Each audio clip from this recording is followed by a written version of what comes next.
ત્યાં જોયા આવ્યા શું જોયા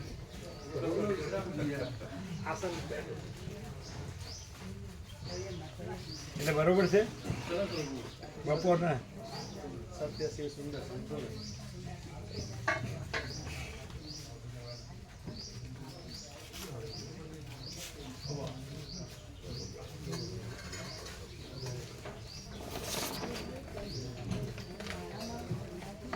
પેલા શું થયું ધર્મિષ્ઠા માતાજીને પછી તો 5 મહિના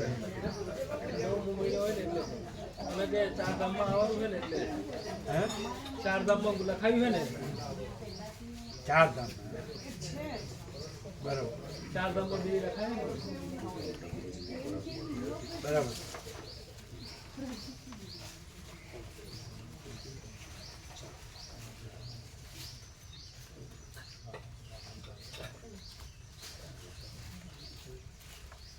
એ જો વસિત રમણ કહું વસિત જેટલું બાપડું નબળું છે અને પેલો તો વાઘ છે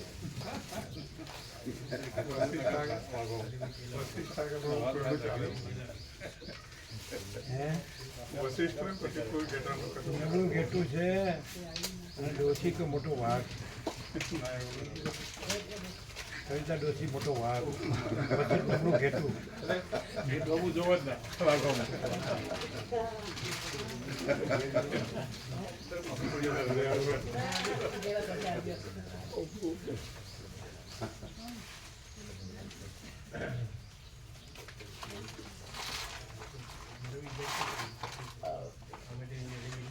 આમ આખો નવો નવો ઉઘાડ થતો એવું લાગે ને આખો કેમ આમ તો બધું સાંભળેલું છે જાણેલું છે વાંચેલું છે બોલેલું છે બોળેલું છે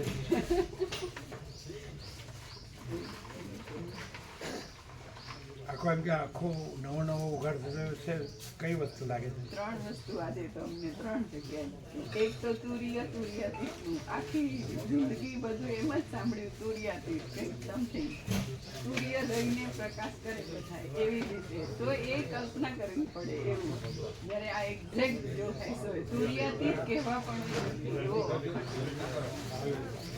અને હા પછી આ હુંથી ભ્રાંતિ જે કરે છે તો ભ્રાંતિ ક્યાંય નથી એ જે પ્રભુએ કીધું એ બધે જ પરમ તત્વ અને અનંત સ્વચ્છ પરમ તત્વનું કહેવું ઇનેટમાં એકદમ પૂરો ઉખાડ્યો કેવો એક્ઝેક્ટ એટલે મૂળ ઓરિજિનલ રિયલ પોતે અનાદિ છે તો સત અમારે એવું કહેવાનું હતું દાખલા તરીકે તમે દાખલા તરીકે વેસ્ટર્ન સ્ટાઇલથી બધું આમ ચંચળતા ભ્રાંતિ ભૌતિકતા વિલાસિકતા ભોગવવાનું કર્યું એટલે પછી તમે એમાં નિષ્ફળ ગયા એ ન મળ્યું એટલે એમ કે હા કેશા પ્રભુની કૃપા મને આ મળ્યું તો એટલે પેલું તો તમે છોડ્યું નથી એણે તમને છોડ્યું એટલે તમારે તો રહી ગયું એવું થાય ના થાય પ્રભુ અને એ રહી ગયું એટલે સારું આ તો મળ્યું ના એવી રીતે નહીં આ કોઈ આમ થીગડું મારવાની વસ્તુ નથી આ એમ નહીં જો એવી રીતે હોત ને તો બીજામાં સ્વિચ ઓવર થાય આ એવું નથી એમ નહીં ધારો કે મળ્યું હોત તો તમે આનો લીધું હોત આનો મળ્યું હોત બે તો ન મળે ના એવું નહીં એ વખતે એ હતું છતાંય આ મળ્યું ને ત્યારે ઓટોમેટિકલી આ આ અસર ન કરે ના પ્રભુ પ્રકાશનો મહિમા છે જ્યારે માણસ મોહ માયાનો પ્રભાવ હોય ત્યારે એને આ ગમે જ નહીં આ અસર કરે જ નહીં ના પણ આ પ્રકાશ એના કરતા ઘણો પાવર હા કે ખોટી વાત છે અરે જ્યારે મોહ માયા હોય અમે મોહ માયાનો પ્રભાવ હોય ત્યારે એને આ ગમે જ નહીં જેટલો પ્રભાવ એટલો એને વધુ પ્રભાવ હોય મોહમાયાનો 99% પ્રભાવ હોય 1% જ આ ગમતું હોય તો એને 1% જ લાભ થાય 99% લાભ ન થાય ના પણ એ 1% જે છે ને એ 99% કરતા ઘણો પાવરફુલ છે કઈ ના રહેવા દે એ તો ક્યારે લાગે ના પ્રભુ એવું એ તો થાય એ મોહમાયા છે એ આપણને ધક્કો મારે જાતું એ ગમે તે સંજોગોની વાત નથી અંદરનું ટ્રાન્સફોર્મેશન આનાથી થાય છે આ પ્રકાર પણ એ ક્યારે થાય પણ પ્રભુજી આપણો પેલું પ્રકાશ જ એટલો તમે જ્યારે powerful છે કે ત્યક્તા થાવ કાઢી જ ત્યક્તા નાખે. તમને જ્યારે ત્યક્તા મોહમાયા કે- ત્યાગે કે ત્યાં નથી આપવું તને ના પણ એ વખતે પ્રકાશ શું કરે છે, જો ત્યક્તા તરીકે હોત તો બીજું સ્વિચ ઓવર કર્યું હોય, કંઈ પણ માયા પકડી હોય, એને બદલે પ્રકાશનું એટલું મહત્વ છે. ના એમાં એવું હોય એકમાં જ નિષ્ઠા હોય તો બીજું ન પકડે ના એવું ના થાય. આ ચંચળતા આ બધા ભ્રાંતિનું કોઈ છે ઠેકાણું એને નહીં. એકમાં જ નિષ્ઠા હોય તો પછી બીજું નથી પકડતા ના પ્રભુ, એવું મરી જાય તોય પ્રકાશનો મહિમા છે અને પ્રકાશ 100% છે, બાકી માયા કંઈ નથી, એવું છે.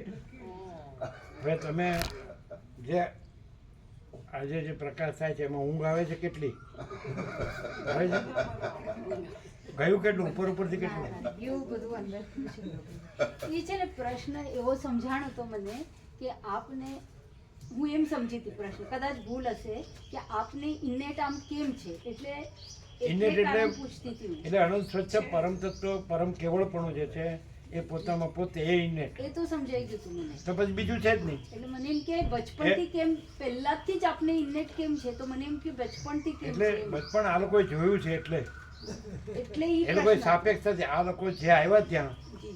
કે જ્યાં આ પરમ ચિદાકાશ પ્રાગટ્ય થયું પરમ જ્યોત્યાખંડ ત્યાં 400 જણ એક સાથે હતા તો પ્રભુજી એમ કઈ રીતે પ્રાગટ્ય થયું હશે આપના કેસમાં? એ તો આભાસ જેની આભાસ આકાર દ્રષ્ટિ છે એના માટે પ્રાગટ્ય છે, બાકી એ તો અનાદિથી તો સતત છે. હા, એ તો એટલે બરાબર છે. આકાર સાપેક્ષ પ્રાગટ્ય છે, આકાર નથી એટલે પ્રાગટ્ય નથી. પ્રાગટ્ય. અને એક જ અદ્વિતીય અનાદિ અનંત અજરામર અખંડ અવિનાશી છે. અજર અમર એટલે અજન્મા, એનો જન્મ નથી. એનો જન્મ નથી. એટલે એવું આમ તો એ અંદરથી લાગે કે પૂર્વમાં આપણે નિરઅહંકારિતા અને નિર્મમત્વની જબરદસ્ત અભ્યાસ કે કર્યો હશે એમ આવે છે રહી પણ એવું રહી. નથી એમ, કારણ કે એ છે જ નહીં. એટલે એમ કે એમ કે જે અભ્યાસ કર્યો છે એમ, સાધના કંઈક જબરદસ્ત હા. કે આ ભાવમાં પણ જે જબરદસ્ત છે એ ઇન્નેટ એટલે મૂળ હા, એટલે અનંત આપણી- સ્વચ્છ પરમ તત્વ છે, અને પેલું નથી એનો અભ્યાસ એને કાઢવાનો અભ્યાસ કર્યો જ નથી. એટલે આપણે કદાચ ઓલું કીધું ને કે આજે ઓલા બાલ્કનીમાં એ કોને અગાસી ઉપર માટે એક ભ્રમ સાપેક્ષ, ભ્રમ સાપેક્ષ, જેને ભ્રમ સાપેક્ષ કીધું. કારણ કે તમે સાંભળતા હો તો તમે અહમથી સાંભળતા હો, દેહાધ્યાસથી સાંભળતા હો, જીવભાવથી વ્યક્તિભાવથી સાંભળતા હો, હું આ છું અને આ મારું છે, આ જગત છે. તો એને ભોંયતળીએ છે કે ખબર પડે કે કોઈ વતલા પગથિયે છે એ ખબર પડે, એટલે પછી ખબર પડે. એટલે એને માટે છે અજ્ઞાનની ઉતરતા ક્રમની સાત ભૂમિકા, જ્ઞાનની ચડતા ક્રમની સાત ભૂમિકા. પણ જ્ઞાન અજ્ઞાનથી પર છે પરમપદ અને બંધ મોક્ષથી પર છે પરમપદ. તો નહીં તો પછી સ્વીકાર જ નહીં, એટલે હું મુક્ત જ છું એમ બોલવા માંડે. પણ એ પોતે કરે છે શું? તો અહીંયા બીજું કાંઈ કરવાનું છે જ નહીં. તમે આભાસ આકાર ભ્રાંતિથી જુઓ તો પણ કશું નથી. તમને એવા મળશે કે આ મળ્યું છે છતાં આમાં ઓછું રહે અને મોહમાયામાં વધુ રહે. આ મળ્યું છતાં, અને શબ્દથી જાણી લે. હું ઘરે યોગાસન વાંચું છું અથવા ઘરે વોટ્સઅપમાં સાંભળું છું. ચાલો ઘરે વોટ્સઅપમાં સાંભળે અને અહીંયા પ્રત્યક્ષમાં ફેર પડે કે નહીં? કેવો? જમીન આસમાન. જમીન આસમાન. જમીન આસમાનનો. કેમ? ફેર પડે જ, જમીન આસમાનનો ફેર પડે. કે ઓરા હોય પ્રભુજી, ઓરા હોય ને અહીંયા ઓરા હોય, ત્યાં ઓર હોય, બીજું જ.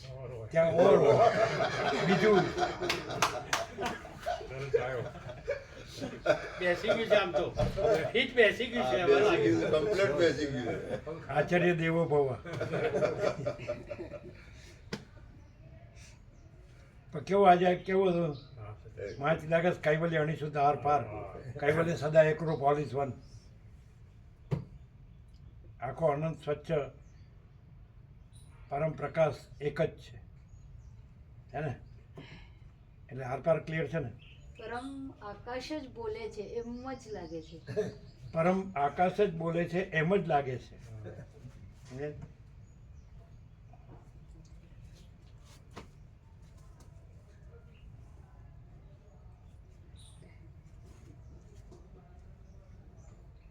પણ આવું અરુણ દાદો નો માને.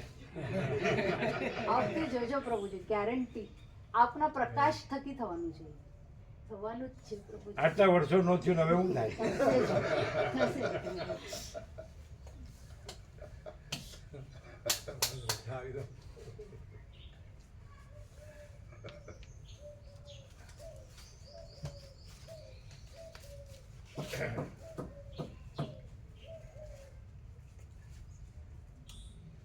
એને કેવું તારતમ્ય કેવું કર્યું, અહીં ઓરા હોય ને ત્યાં ઓર જ હોય.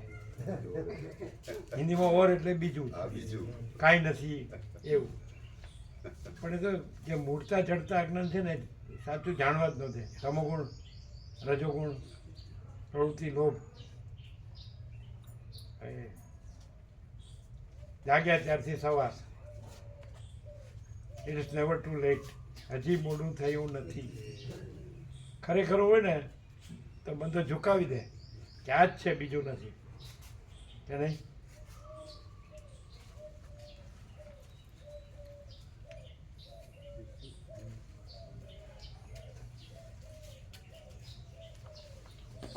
એટલે પાછા કેડી પ્રભુ એમ કે ગોવા પ્રભુ જેવું થશે ત્યારે વિચારીશું.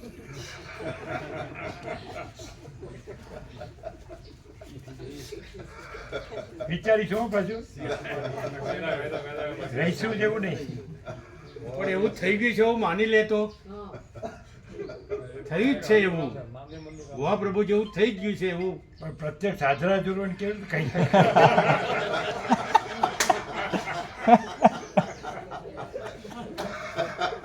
અહીંયા અનંત આનંદ છે કે નહીં? બિલકુલ અનંત શાંતિ અને અનંત પ્રકાશ, ફૂલ પ્રકાશ. ત્રિવેણી સંગમ, હા, ત્રિવેણી. અનંત પ્રકાશ, અનંત આનંદ, અનંત શાંતિ, પ્રત્યક્ષ સાક્ષાત હાજરા હજુર. પણ એ મોહ માયા છે ને એને જાણવા નથી.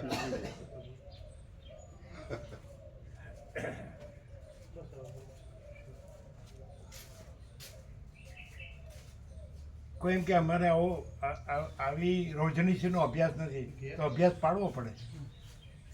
પછી અમે તો 1 વાગે હોઈએ ને 10 વાગે જાગીએ ને તો એ ન ચાલે. એ સાચું નથી. એ સાચું હોય જ રહેવું પડે.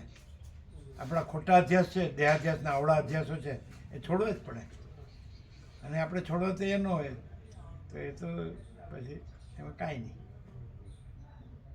પૂર્ણ લાભ તો પૂર્ણને નો પૂર્ણ જ પૂર્ણ લાભ કહેવાય. પછી અપૂર્ણ કે શૂન્ય એ કાંઈ પૂર્ણ લાભ ન કહેવાય, છે કે નહીં?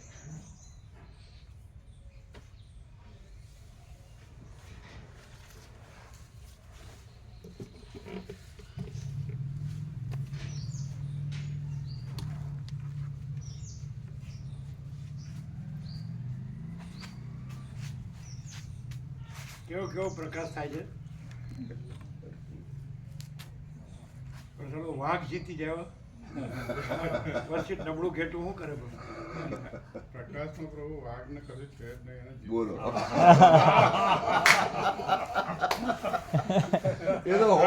એ તો હોમે ઉભા રહો તાર ખબર પડે.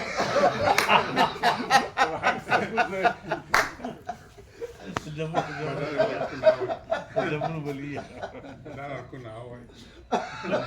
તો એ મારું કે બધાને હરખું ના હોય.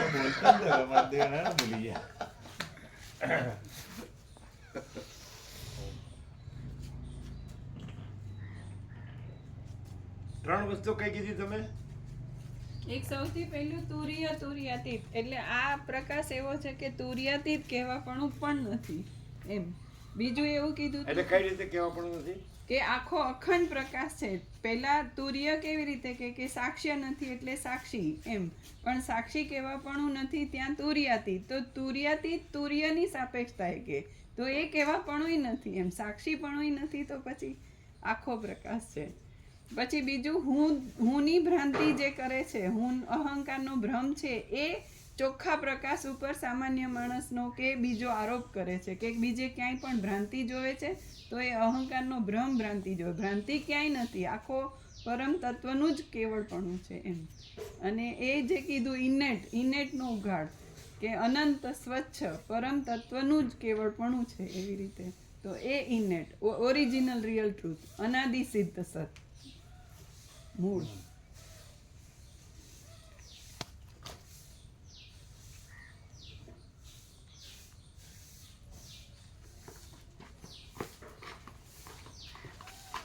તમને ખબર પડી તમારી નાકે આંગળી ગઈ હે? હા